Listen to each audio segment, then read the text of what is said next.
মা, তুমি কেমন আছো? আমার পোষা বিড়াল খুঞ্চু, সে কেমন আছে? সে রাত্রিরে কার পাশে শোয়? দুপুরে যেন আলী সাহেবদের বাগানে না যায়। মা, ঝিঙে মাচায় ফুল এসেছে। তুলিকে আমার ডুরে শাড়িটা পরতে বলো, আঁচলের ফেসোটা যেন সেলাই করে নেয়। তুলিকে কত মেরেছি, আর কোনোদিন মারব না। আমি ভালো আছি, আমার জন্য চিন্তা করো না। মা, তোমাদের ঘরের চালে নতুন খড় দিয়েছ। এবারে বৃষ্টি হয়েছে খুব। তরফদার বাবুদের পুকুরটা কি ভেসে গেছে? কালু ভুলুরা মাছ পেয়েছে কিছু? একবার মেঘের ডাক শুনে কই মাছ উঠে এসেছিল ডাঙায়। আমি আম গাছ তলায় দুটো কই মাছ ধরেছিলাম, তোমার মনে আছে মা? মনে আছে আলী সাহেবের বাগানের সেই নারকোল? চুরি করে আনিনি, মাটিতে পড়েছিল, কেউ দেখেনি। নারকোল বড়ার সেই স্বাদ এখনো মুখে লেগে আছে। আলী সাহেবের ভাই মিজান আমাকে খুব আদর করত। বাবা একদিন দেখতে পেয়ে চেলা কাঠ দিয়ে পিটিয়েছিল আমাকে। আমার কি দোষ? কেউ আদর করলে আমি না বলতে পারি? আমার পিঠে এখনো সেই দাগ আছে। আলী সাহেবদের বাগানে আর কোনোদিন যাইনি। আমি আর কোনো বাগানে যাই না। সেই দাগটায় হাত বুলিয়ে বাবার কথা মনে পড়ে। বাবার জন্য আমার খুব কষ্ট হয়। আমি ভালো আছি, খুব ভালো আছি। বাবা যেন আমার জন্য একটুও না ভাবে। তুলি কি এখনো ভূতের ভয় পায়?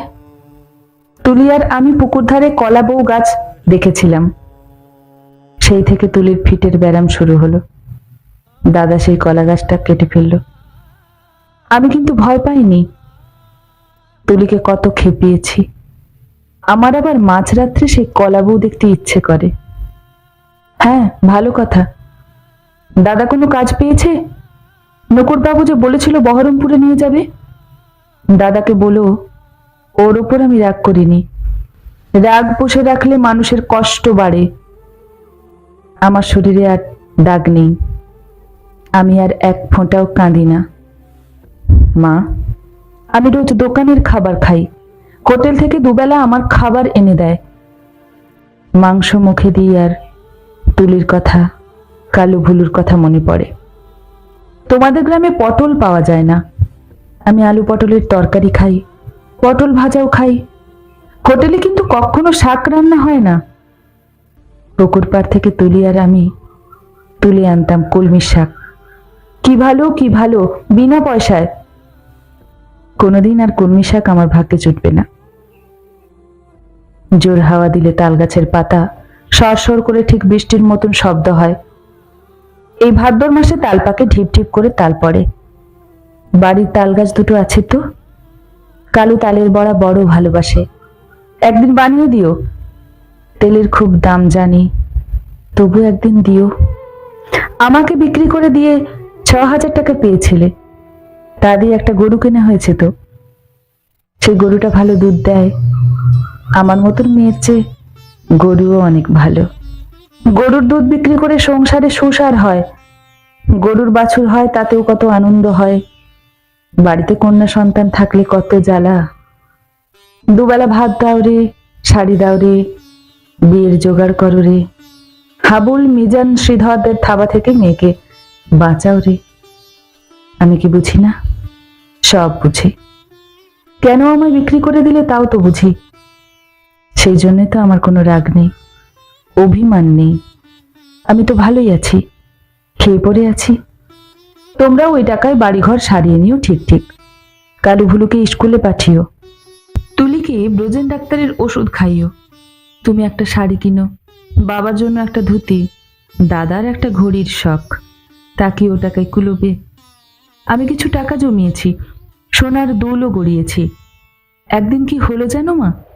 আকাশে খুব মেঘ জমেছিল। দিনের বেলায় ঘুরঘুরটি অন্ধকার।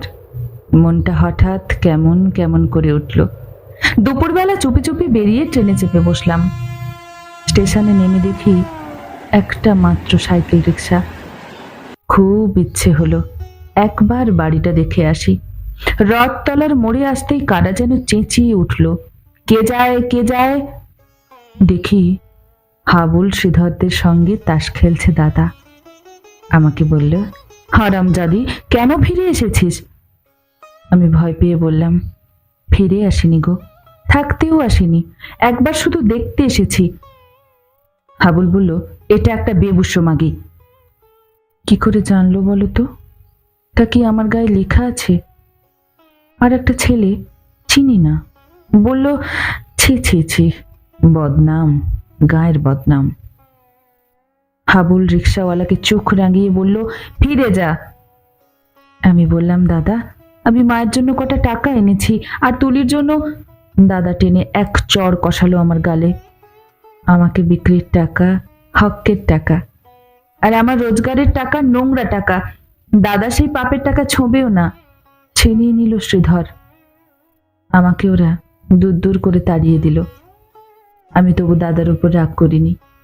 দাদা তো ঠিকই করেছে। আমি তো আর দাদার বোন নই, তোমার মেয়ে নই, তুলির দিদি নই। আমার টাকা নিলে তোমাদের সংসারের অকল্যাণ হবে। না না না, আমি চাই তোমরা সবাই ভালো থাকো।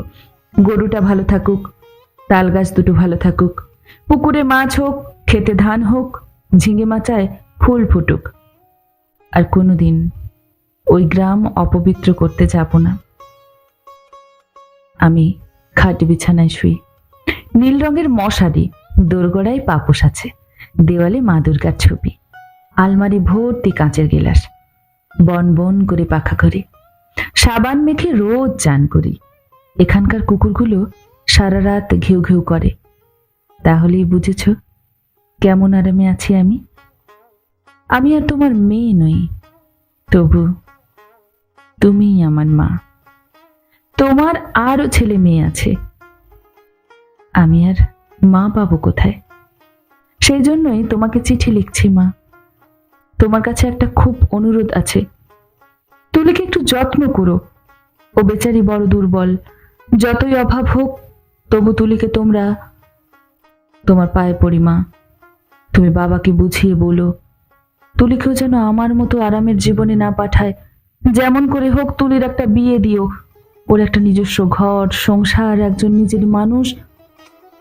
আর যদি কোনো রকমই ওর বিয়ে দিতে না পারো, ওকে বলো গলায় দড়ি দিয়ে মরতে, মরলেও বেঁচে যাবে। না না না না, এ কি অলক্ষণী কথা বলছি আমি? তুলি বেঁচে থাকুক, আর সবাই বেঁচে থাকুক। তুলির বিয়ে যদি না হয়, না হোক। হে ভগবান, গরিবের বাড়ির মেয়ে কি বিয়ে না হলে বাঁচতে পারে না? বিয়ে না হলেই তাকে গ্রামের সবাই ঠোকরাবে। দুপায়ে জোর হলে তুলি কোথাও চলে যাক, মাঠ পেরিয়ে, জলা পেরিয়ে, জঙ্গল পেরিয়ে, আরো দূরে, আরো দূরে।